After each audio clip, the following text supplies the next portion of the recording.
Hello दोस्तों, स्वागत है हमारे YouTube channel Ram ji mathematics में। दोस्तों, मेरी कल से आपको कोई अपडेट की क्लास नहीं मिली। यहाँ पर मैं आपके लगातार ऐसे सीजीडी में आए हुए मैथ के क्वेश्चनों का अपडेट दे रहा हूँ। तो मैं आपको बता दूँ, थोड़ा सा मुझे काफ़ी ज़्यादा यहाँ पर व्यस्त था, इसलिए मैं आपको कोई क्लास नहीं दे पाया। लेकिन यहाँ पर अब देखो, आपको जो भी मेरी क्लासेज आएंगी वो कंटिन्यू आया करूँगी। मैंने बिल्कुल अब काम से मैं फ्री हो गया हूँ, आपको मैं लगातार आपको क्लासेज देने वाला हूँ। जैसा कि देखो, मेरी आज की क्लास का यहाँ पर फर्स्ट क्वेश्चन जो पूछा गया था, ये क्वेश्चन बताने से पहले देखो, मैथ में मैं आपको थोड़ा सी जानकारी दे दूं। दोस्तों देखो, क्वेश्चन जिस टाइप के मैथ में आ रहे हैं, क्वेश्चन थोड़ा सा कैलकुलेटिव हैं। ठीक है, अगर 20 क्वेश्चन आपके मैथ में पूछे जा रहे हैं तो 5-6 क्वेश्चन तो ऐसे हैं जो बिल्कुल नॉर्मल हैं। ठीक है, और वहाँ पर जो 6-7 क्वेश्चन है थोड़ा सा मॉडरेट लेवल के हैं, और वहाँ पर और बाकी बच्चे क्वेश्चन थोड़ा सा एडवांस लेवल का मतलब क्वेश्चन कठिन नहीं है। वहाँ पर मैंने पहले भी अपनी सभी क्लासों में चर्चा करी है आपसे कि यहाँ पर देखो, जो भी क्वेश्चन, कोई भी क्वेश्चन कठिन नहीं होता है, केवल एग्जामिनर उसको थोड़ा सा कैलकुलेटिव बना करके टफ करता है या उसमें थोड़ा सा लैंग्वेज का खेल करता है। तो यहाँ पर लैंग्वेज का भी खेल है। लैंग्वेज का खेल 1-2 क्वेश्चनों में है जिसमें थोड़ी सी बड़ी लैंग्वेज दे करके एग्जामिनर आपको फंसाने की कोशिश कर रहे हैं। तो वहाँ पर आप लैंग्वेज को अच्छी तरीके से पढ़ना, जिससे कि वह कंसंट्रेट होकर के पढ़ना। ऐसी कोई लैंग्वेज नहीं है जो आपको समझ में आए, बिल्कुल आपके लेवल में है। आप लोग उसको जब पूरा क्वेश्चन पढ़ोगे तो बिल्कुल 100% कर लोगे। तो इस टाइप के वहाँ पर देखो क्वेश्चन आ रहे हैं, तो आप लोग बिल्कुल भी परेशान ना होना, पेपर को कंसंट्रेट होकर के करना। पूरे 20 में 20 मैथ आप करके आओगे। यहाँ पर देखो, जैसे कि आज की क्लास का मेरा यहाँ पर फर्स्ट क्वेश्चन है, जॉन ने अपने वेतन का 85% खर्च करता है, जोसेफ 90% खर्चा करता है, संयुक्त 88% खर्चा करते हैं। जॉन का वेतन अगर 6,000 रुपये है तो जोसेफ का वेतन ज्ञात कीजिए। अब यहाँ पर देखो दिया हुआ है, जॉन अपने वेतन का 85% खर्च करते हैं। तो हमारे एक तो हो गए जॉन और एक हो गए हमारे जोसेफ। जॉन कितना खर्च कर रहे हैं? 85% खर्च कर रहे हैं। और जोसेफ कितना खर्च कर रहे हैं? 90% खर्चा कर रहे हैं। ठीक है, ये 85% खर्चा कर रहे हैं, ये भी खर्चा इनका दिया हुआ है, और इनका खर्चा दिया हुआ है कितना है? 90%। दोनों का संयुक्त मिलाकर के खर्चा कितना दिया हुआ है? 88%। अब इस क्वेश्चन में हम आसानी के साथ एलिगेशन लगा सकते हैं, क्योंकि देखो, अगर इस क्वेश्चन को आपने थोड़ा सा भी अगर गौर नहीं किया तो इस क्वेश्चन में कई तरीकों में आप उलझ जाओगे। लेकिन जिस भी लड़के ने थोड़ा सा गौर कर लिया वो देखेगा ऊपर भी खर्चा, दोनों खर्चे, तीनों खर्चे ही खर्चे दिए हुए हैं, और जो यहाँ पर बीच में ये वाला खर्चा दिया हुआ है, दोनों का कंबाइंड में खर्चा दिया हुआ है। ठीक है, तो यहाँ पर देखो, कंबाइंड वाला खर्चा जो हमारा दिया हुआ है 88%। अब आपको पूरी तरह से इसमें लग गया होगा कि इसमें आसानी के साथ एलिगेशन लग जाएगा। ठीक है, तो यहाँ पर देखो एलिगेशन लगा देंगे, यहाँ पर 2 आ जाएगा, और यहाँ पर कितना आ जाएगा? यहाँ पर 3 आ जाएगा। ठीक है, ये देखो हमारे जान भाई साहब हो गए हैं, और जान का वेतन यहाँ पर 6,000 रुपये दे रखा है। जान का वेतन हमारे अकॉर्डिंग 2 आया है, लेकिन क्वेश्चन के अकॉर्डिंग रियल वैल्यू कितनी है? 6,000 है। ठीक है, तो एक बराबर किसके हो जाएगा? एक बराबर हो जाएगा 3,000 के। एक बराबर 3,000 के हो जाएगा। तो जोसेफ का वेतन, ठीक है, तो यहाँ पर आपसे जोसेफ का वेतन पूछा गया है, तो जोसेफ का वेतन देखो कितना हो जाएगा। जोसेफ का वेतन जो हमारा हो जाएगा, 3 था, एक की वैल्यू है 3,000, तो जोसेफ का वेतन हमारा 3 से मल्टीप्लाई करा देंगे, 9,000। ठीक है, 9,000 यहाँ पर rupees will be right answer हो जाएगा। ठीक है, देखो इस टाइप का बिल्कुल आपसे यहाँ पर एलिगेशन का क्वेश्चन पूछा गया था। उसके बाद देखो जो हमारा नेक्स्ट क्वेश्चन है, यहाँ पर देखो जो हमारा नेक्स्ट क्वेश्चन पूछा गया है, 20 आदमी 30 दिन में काम करते हैं तो 15 आदमी कितने दिनों में करेंगे? बिल्कुल देखो, नॉर्मल क्वेश्चन, ऐसे क्वेश्चन बिल्कुल वहाँ पर आपको देखने को मिलेंगे। जैसे कि यहाँ पर देखो, 20 आदमी 30 दिन में काम को करते हैं, 20 आदमी 30 दिन में काम को करते हैं, तो 15 आदमी माना कि x दिनों में करेंगे। ठीक है, यही तो आपका फार्मूला होता है, M1D1H1 बराबर M2D2H2, फार्मूला लगा देंगे। तो यहाँ पर देखो कितना आ जाएगा? 15 दूनी 30, तो x इक्वल टू यहाँ पर कितना आ जाएगा? 40 आ जाएगा। x इक्वल टू कितना आ जाएगा? 40 days will be right answer हो जाएगा। उसके बाद देखो जो हमारा नेक्स्ट क्वेश्चन पूछा गया था, पर देखो जो हमारा नेक्स्ट क्वेश्चन है, एलसीएम का क्वेश्चन पूछा गया था। और एलसीएम आपका यहाँ पर देखो बिल्कुल बेसिक से क्वेश्चन यहाँ पर पूछे जा रहे हैं, जैसे कि 12, 15, 18, 27 का एलसीएम क्या होगा। अब ऐसे क्वेश्चन आप नहीं कर पाओगे तो फिर क्या कर पाओगे? अब यहाँ पर देखो एलसीएम का भी मैं आपको तरीका बता दूं। आप इसमें कौन सा तरीका लगाते हो? वही काटने वाला तरीका, बच्चों वाला तरीका, जो हमने बचपन में लगाया था। ठीक है, वो तरीका ना लगाया करो। यहाँ पर देखो मैं आपको ये तरीका बताऊंगा, आपको थोड़ा सा लगेगा कि ये तरीका आप सर झामी बता रहे हो, ज़्यादा टाइम लगेगा, लेकिन एक बार इस तरीके को लगा करके देखना, आप लोग वो तरीका कभी भी टेबल वाला नहीं लगाओगे। जैसे कि यहाँ पर देखो, आपसे किसका एलसीएम निकलवाने को कहा जा रहा है? 12, 15 और 18 और यहाँ पर 27, इसका आपसे एलसीएम निकालने को कहा जा रहा है। तो आप क्या करोगे, सबसे पहला काम सबसे बड़ी वैल्यू ले लोगे। सबसे बड़ी वैल्यू लोगे तो यहाँ पर यही मान लोगे कि अभी मैंने 27 एलसीएम मान लिया। ठीक है, मैंने 27 एलसीएम मान लिया। अब देखो इधर 27 के बाद हम यहाँ पर ये 27 मैंने एलसीएम ले लिया है, तो यहाँ पर देखो 27 के बाद छोटी वैल्यू कौन सी है, 18। इससे हम चेक करेंगे, यहाँ पर चेक क्या करेंगे, 9 त्रिक 27, 9 दूनी 18। ये नीचे वाली वैल्यू पूरी पूरी कट करके यहाँ पर 1 आ जाना चाहिए, 1 आ जाना चाहिए, लेकिन 1 आ तो रहा नहीं है, आप जबरदस्ती तो लाओगे नहीं। तो यहाँ पर नीचे कितना बच गया, 2, यानी कि 2 हमारा एक्स्ट्रा बच गया है। तो इस 2 को आप कहाँ ले लोगे, यहाँ पर ले लोगे। ठीक है, 27 के आगे 2 बढ़ा दोगे। उसके बाद जो आप चेक करोगे, अब यहाँ पर आप 27 ना लेकर के 27 इंटू 2 से चेक करोगे। 27 इंटू 2 से जब चेक करोगे, उसके बाद आपने 18 को चेक कर लिया, यानी कि 27 का काम हो गया, 18 का काम हो गया। यहाँ पर 27 लिया था पहले मैंने, तो 27 का काम हो गया। उसके बाद 18 से चेक किया तो 18 का काम हो गया। अब उसके बाद हम 15 से चेक कर लेते हैं, तो यहाँ पर 15 ले लेते हैं और 15 का भी काम यहाँ पर ख़त्म। यहाँ पर देखो हम काट देंगे, 3 से काट देंगे, 3 9 27 और 3 25 15। ठीक है, मैंने कहा था नीचे वाली जो हर वाली वैल्यू है पूरी तरह से 1 होनी चाहिए। अगर 1 नहीं हो रही है तो जो नीचे बच रहा है वो हम उठा करके यहाँ पर रख देंगे। ठीक है, तो मैंने यहाँ पर 15 तक की काम खत्म कर दिया है। उसके बाद बचा कितना हमारा, केवल 12। तो अब यहाँ पर हम क्या लेंगे, अब यहाँ पर हम 27 इंटू 2 इंटू 5 लेंगे। ठीक है, जो यहाँ पर हम बढ़ाते जा रहे हैं। अब इसको हम 12 से चेक कर लेंगे, 12 से चेक कर लेंगे तो यहाँ पर 2 छक्के 12 हो जाएगा, 3 दूनी 6 और 3 9 27 हो जाएगा। तो यहाँ पर नीचे देखो अभी 1 नहीं बचा है, 2 हमारा बच गया और 2 हमारा भी ये कटने वाला नहीं है, तो यहाँ पर एक 2 हम और बढ़ा लेते हैं। ठीक है, अब देखो 12 भी हमारा कैंसिल हो गया। पूरी मैंने संख्याओं को चेक कर लिया, तो यहाँ पर देखो 5 चौको 20, 27 इंटू और 20 तो गुणा करा देंगे, 27 दूना 54, 540 विल बी राइट आंसर हो जाएगा। यहाँ पर देखो ये आपको देख करके लग रहा होगा कि सर आप इससे बढ़िया तो टेबल वाला तरीका था। यहाँ पर मैंने सिर्फ आप समझाने के लिए इतना कुछ लिखा है। ठीक है, जब मैं एलसीएम निकालता हूँ ना, कुछ भी नहीं लिखता हूँ, यही सब काट पीट लेता हूँ। उसके बाद सेकंडों में मेरा एलसीएम आ जाता है कि 540 एलसीएम होगा। आप लोग ये तरीका लगाना, उसके बाद जैसे ही आप इस पर प्रैक्टिस करोगे इतनी बढ़िया आपकी आदत बन जाएगी। कोई भी कठिन से कठिन एलसीएम होगा सेकंडों में आप निकालोगे। ठीक है, उसके बाद देखो जो हमारा नेक्स्ट क्वेश्चन है, अब यहाँ पर देखो जो हमारा नेक्स्ट क्वेश्चन है, सिंपल इंटरेस्ट का प्यारा सा क्वेश्चन आपसे पूछा गया था। कोई धनराशि साधारण ब्याज की दर से 2 साल में इतने रुपए हो जाती है। ठीक है, कोई धनराशि है जो साधारण ब्याज की दर से 2 साल में 500 रुपये हो जाती है और 3 साल में 700 रुपये हो जाती है। तो आपसे यहाँ पर रेट निकालने को कहा जा रहा है। ठीक है, दर आपसे यहाँ पर निकालने को कहा जा रहा है। तो आप देखो यहाँ पर क्या करोगे, 2 साल में 500 रुपये हो गए, 3 साल में 700 रुपये हो गए। 2 साल 3 साल के बीच में डिफरेंस कितने का, 1 ईयर का। 1 ईयर में कितने रुपए ब्याज मिल रहा है, 1 ईयर में आपका बढ़ा 200 रुपये।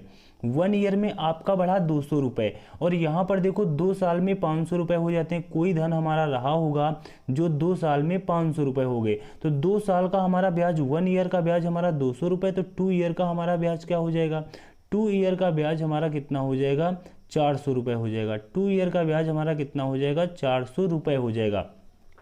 अब यहाँ पर आपको ध्यान देना है, जो ये 2 साल का आपको यहाँ पर 500 रुपये दिया हुआ है, यानी कि कोई धन है जो 2 साल में 500 रुपये हो जाता है। इसका मतलब ये मिश्र धन है जो 2 साल में 500 रुपये हो जा रहा है। इसमें 2 वर्ष का ब्याज जुड़ा हुआ है और 2 वर्ष का ब्याज कितना है, 400 रुपये। ठीक है, 2 वर्ष का ब्याज कितना है, तो ये मिश्र धन आपको 2 साल का दे रखा है यहाँ पर कितना, 500 रुपये, और यहाँ पर 2 साल का ब्याज इसमें ऐड है 400 रुपये। अगर वो हम इसमें माइनस कर देंगे तो हमारा P निकल करके आ जाएगा। P मतलब हमारा मूलधन आ जाएगा। मूलधन हमारा कितना है, 100 रुपये। मूलधन हमारा कितना है, 100 रुपये। तो यहाँ पर आपको दर बतानी है। ठीक है, यहाँ पर आपको अब दर बतानी है। तो यहाँ पर दर आप आसानी के साथ निकाल सकते हो, इसमें फार्मूला भी रख सकते हो, नहीं तो ऐसे क्वेश्चन आए तो फार्मूला रखने की कोई आवश्यकता नहीं है।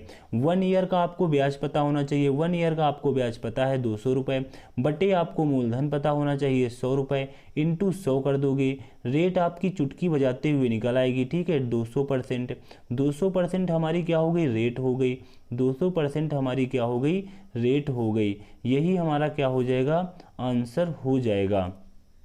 ये हमारा क्या हो जाएगा, आंसर हो जाएगा। यहाँ पर देखो अगर ना समझ में आया हो तो आप इस तरीके से भी निकाल सकते हो कि यार हमारा 1 साल का ब्याज कितना है, 1 साल का ब्याज हमारा 200 रुपये है, 1 साल का ब्याज हमारा 200 रुपये है और ब्याज बराबर क्या होता है मूलधन। मूलधन आपका यहाँ पर मैंने निकाल लिया ऑलरेडी 100 रुपये, ठीक है। 100 रुपये मूलधन इंटू दर, दर आपको पता नहीं है, समय हमने 1 साल का ब्याज यहाँ पर 200 रुपये रखा है तो 1 साल ही लेंगे बटे 100 लेंगे। देखो वही आपका फार्मूले से भी आया, तो यहाँ पर आप लोग क्यों व्यर्थ फार्मूला लगाते हो, ठीक है। कोई विशेष यहाँ पर कुछ भी फार्मूला लगाने की आवश्यकता है ही नहीं। तो यहाँ पर 200% विल बी राइट आंसर हो जाएगा। उसके बाद देखो जो हमारा नेक्स्ट क्वेश्चन है, अब यहाँ पर देखो ऐसे सिंपल क्वेश्चन आ रहे हैं, अगर ये भी नहीं कर पाओगे तो मैं बार बार आपसे कह रहा हूँ तो आप लोग मैथ में क्या करोगे, ठीक है। बिल्कुल बेसिक क्वेश्चन आ रहे हैं और मैंने तो आपको बिल्कुल ऐसे ऐसे क्वेश्चन करा रखे हैं। पिछली अपनी जो भी मैंने क्लासेज ली हैं बिल्कुल ऐसी एडवांस लेवल की क्लासेज ली हैं। अगर उन क्लासों में आपने अच्छा परफॉर्मेंस किया है, ठीक है, तो यहाँ पर जिस टाइप का आपका पेपर आ रहा है बिल्कुल 100% यार झंडा गाड़ करके आओगे अपना मैथ में। तो यहाँ पर देखो क्या दिया हुआ है, क्रय मूल्य सीपी यहाँ पर दिया हुआ है 1200 रुपये, ठीक है। उसके बाद यहाँ पर विक्रय मूल्य एसपी दिया हुआ है कितना 1400, यहाँ पर 1440 रुपये, ठीक है। लाभ प्रतिशत आपसे पूछा जा रहा है, तो यार क्या इसमें है, कुछ भी तो नहीं है। 1200 की लाए हो 1440 की बेच रहे हो तो कितने का लाभ होगा। क्वेश्चन को थोड़ा सा छोटा कर लीजिए, क्यों इतना बड़ा करके लगा रहे हो, इसको रेशियो में बना लीजिए। रेशियो में जब बनाओगे तो यहाँ पर देखो ऐसे ही काट लो, 12 एकम 12, क्या करना ज़्यादा, 12 12 हम कितना होता है 44 होता है। और थोड़ा छोटा कर लो तो यहाँ पर 5 रेशियो 6 का बन जाएगा, ठीक है। यहाँ पर देखो मैंने ऐसे रेशियो बना लिया, कुछ आप और ही ना समझ लेना। तो 5 हमारा क्या होगा सीपी हो गया, 6 हमारा क्या हो गया एसपी हो गया। तो यहाँ पर 1 रुपये का लाभ हो रहा है 5 रुपये की वस्तु पर, इंटू 100 हो जाएगा, ठीक है। तो यहाँ पर 5 दूनी 10 हो जाएगा, कितना आ जाएगा हमारा 20%। 20% हमारा क्या हो जाएगा प्रॉफिट हो जाएगा। यही हमारा राइट आंसर हो जाएगा, यही हमारा राइट आंसर हो जाएगा। उसके बाद देखो जो हमारा नेक्स्ट टाइम एंड वर्क की भी लगभग 2 क्वेश्चन आपसे पूछे जा रहे हैं, बहुत ही बढ़िया और प्यारा सा क्वेश्चन है। ए 6 दिन में करता है, बी 7 दिन में करता है। 339 रुपये के ठेके में बी को कितने रुपए मिले, ठीक है। देखो बिल्कुल बेसिक सा क्वेश्चन है, कुछ भी नहीं है। जब भी ऐसा क्वेश्चन आपसे पूछा जाए, देखो यहाँ पर ए भाई साहब है और यहाँ पर बी भाई साहब है, इनके यहाँ पर समय आपका दिया हुआ, ए किसी काम को 6 दिन में करते हैं, बी किसी काम को 7 दिन में करते हैं। इनको मैंने रेशियो में बना लिया, ठीक है। अब मैं इनकी कैपेसिटी, जब देखो इनके मुझे डेज पता है, ये 6 दिन में करते हैं और ये 7 दिन में करते हैं, तो इससे हम इनकी कैपेसिटी निकाल सकते हैं, यानी कि क्षमता। ये देखो हमारा डेज का रेशियो हो गया, यानी कि ये किसी कार्य को 6 दिनों में करते हैं तो ये 7 दिनों में करते हैं।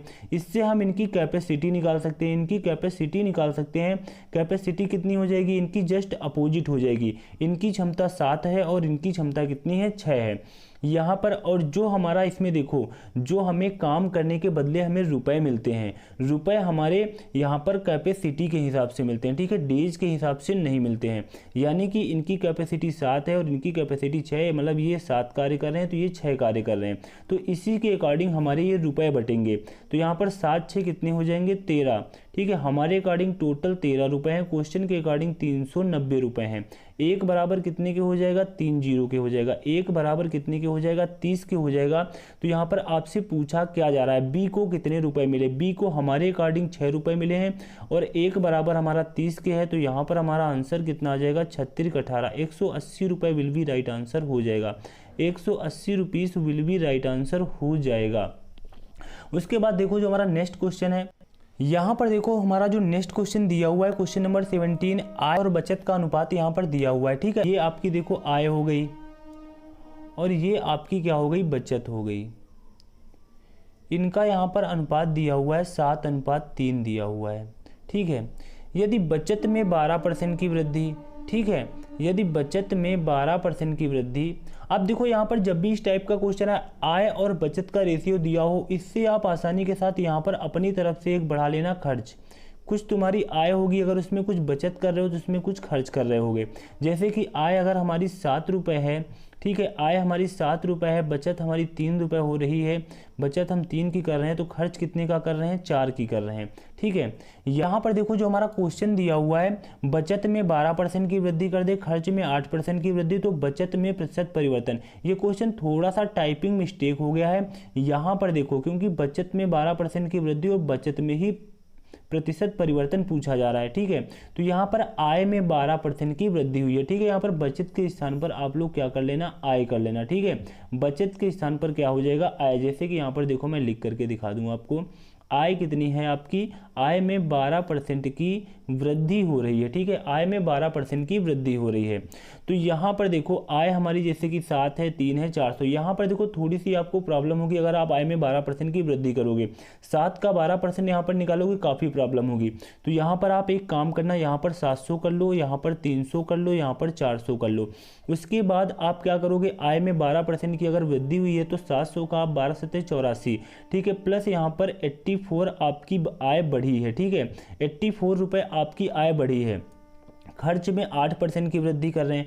अगर हम खर्च का 8% निकालेंगे तो 8 त्रिक 24 यानी कि 24 रुपये हमारी, सॉरी यहाँ पर देखो खर्च की बात कर रहे हैं, हम यहाँ पर बचत कर रहे हैं। 8 चौको 32, ठीक है, तो 32 रुपये हमारे किस में बढ़े हैं, खर्च में बढ़े हैं। 32 रुपये हमारे किस में बढ़े हैं, खर्च में।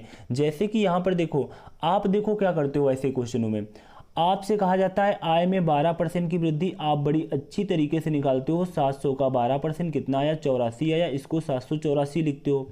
फिर उसके बाद क्या करते हो, खर्च में 8% की वृद्धि, ठीक है, ये देखो अभी थोड़ा मैं काट दूं इसको, खर्च में 8% की वृद्धि, आप 400 का 8% निकालते हो, फिर 400 में बड़ी अच्छी तरीके से सजा करके लिखते हो, जोड़ के लिखते हो।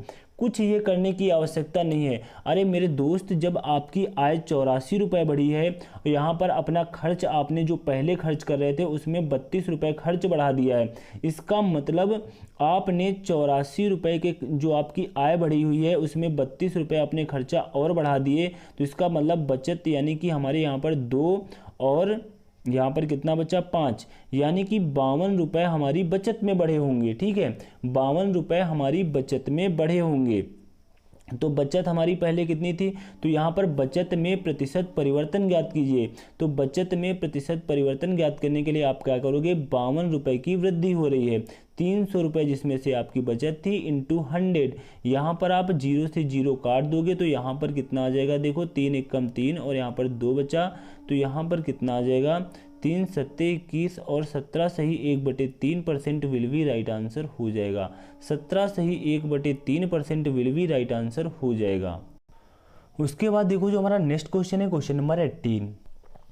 यहाँ पर देखो जो हमारा नेक्स्ट क्वेश्चन दिया हुआ है, क्वेश्चन नंबर 18 में क्या दिया हुआ है, ये भी हमारा साधारण ब्याज सिंपल इंटरेस्ट का प्यारा सा क्वेश्चन है। मूलधन हमारा 50,000 रुपये दे रखा है, रेट हमारी 8% है, 2 ईयर का हमारा यहाँ पर टाइम दे रखा है और आपसे साधारण ब्याज पूछा जा रहा है। देखो जब भी यहाँ पर आपसे सिंपल इंटरेस्ट पूछा जाए तो यहाँ पर आप बिल्कुल फार्मूले का प्रयोग ना किया करो। टाइम दिया हुआ है, रेट दी हुई है, ठीक है, टाइम और रेट का आपस में मल्टीप्लाई करा दो, 8 दूनी 16% हो जाएगा, ठीक है। तो यहाँ पर 50,000 का 16% निकाल लो, कोई प्रॉब्लम नहीं है। 50,000 का 16% निकालोगे, 00 से 00 कैंसिल हो जाएगा, यहाँ पर कितना आ जाएगा, 00 16 5 से कितना हो जाएगा, 80 हो जाएगा, ठीक है। तो यहाँ पर 8,000 रुपये विल बी राइट आंसर हो जाएगा, 8,000 रुपये विल बी राइट आंसर हो जाएगा। उसके बाद देखो जो हमारा नेक्स्ट क्वेश्चन है, यहाँ पर देखो जो हमारा क्वेश्चन नंबर 19 दिया हुआ है, इसमें दिया हुआ है पहले 9 अभाज्य संख्याओं का औसत ज्ञात कीजिए, ठीक है। ये क्वेश्चन देखो ऐसी कोई शिफ्ट ना हो जो आपसे लगभग पूछा ना जा रहा हो, लगभग सभी शिफ्टों में ये क्वेश्चन पूछा जा रहा है। किसी में प्रथम 5 अभाज्य संख्याओं का औसत, किसी में प्रथम 7 अभाज्य संख्याओं का औसत, तो किसी में 9 अभाज्य संख्याओं का औसत, इसी तरीके से घटा बढ़ा करके आपसे पूछा जा रहा है। तो ये क्वेश्चन अवश्य आपके एग्जाम में पूछा जा रहा है। तो यहाँ पर देखो क्या हो जाएगा, पहले 9 अभाज्य संख्या है, तो पहली 9 अभाज्य संख्या कौन सी होंगी, तो यहाँ पर हम 2 से स्टार्ट करेंगे। सबसे छोटी अभाज्य संख्या आपसे पूछी जाए तो हमारी 2 होती है, ठीक है। तो यहाँ पर 2 होती है, उसके बाद हमारी 3 होती है और उसके बाद हमारा क्या हो जाएगा, 5 हो जाएगा, यहाँ पर 7 हो जाएगा, 11 हो जाएगा, उसके बाद 13 हो जाएगा, उसके बाद यहाँ पर कितना हो जाएगा, 17 हो जाएगा, फिर यहाँ पर 19 हो जाएगा, फिर यहाँ पर 23 हो जाएगा। देखो गिन लो कितनी हो गई, 1 2 3 4 5 6 7 8 9, ठीक है, यहाँ पर 9 हो गई हैं। अब इनको देखो ऐड कर लेंगे, उसके बाद 9 से भाग कर देंगे, तो यहाँ पर क्या हो जाएगा हमारा, देखो 3 2 5 5 5 10 7 17 17 और हमारा 11 कितना होता है, 18 10 28 28 3 31 10 41 41 और 7 48 10 58 58 और 9 कितना होता है, 67 10 77 77 3 80 80 20 कितना होता है, 100 होता है, ठीक है, 100 हो गया। और यहाँ पर 9 से हम क्या करेंगे, भाग कर देंगे, भाग कर देंगे, 9 एकम 9 9 एकम 9, 11 सही 1/9, 11 सही 1/9, यही हमारा क्या हो जाएगा, एवरेज हो जाएगा, यही हमारा क्या हो जाएगा, एवरेज हो जाएगा, यही हमारा राइट आंसर हो जाएगा। उसके बाद देखो जो हमारा नेक्स्ट क्वेश्चन है, यहाँ पर देखो ये हमारा जो क्वेश्चन है टाइम स्पीड एंड डिस्टेंस का। दोस्तों टाइम एंड डिस्टेंस के जो आज के शिफ्ट में क्वेश्चन पूछे गए थे, मैं उनके क्वेश्चन कल कराऊंगा और उसमें एक दो क्वेश्चन जो पूछे गए थे time and speed and distance के, वो काफ़ी अच्छे लेवल के क्वेश्चन पूछे गए थे। क्या हुआ है, 75 किलोमीटर प्रति घंटा से 4 घंटे और 90 किलोमीटर प्रति घंटा से 6 घंटे तक कार से एक दूरी तय करता है तो औसत चाल ज्ञात कीजिए। ठीक है, यहाँ पर आपसे एवरेज स्पीड पूछी जा रही है। ठीक है, एवरेज स्पीड पूछी जा रही है। ठीक है, एवरेज स्पीड। तो यहाँ पर देखो क्या हो जाएगा, औसत चाल बराबर क्या होता है, कुल दूरी बटे कुल समय। ठीक है, total distance upon total time, total distance upon total time. ठीक है, बराबर कुल दूरी बटे कुल समय, कुल दूरी बटे कुल समय।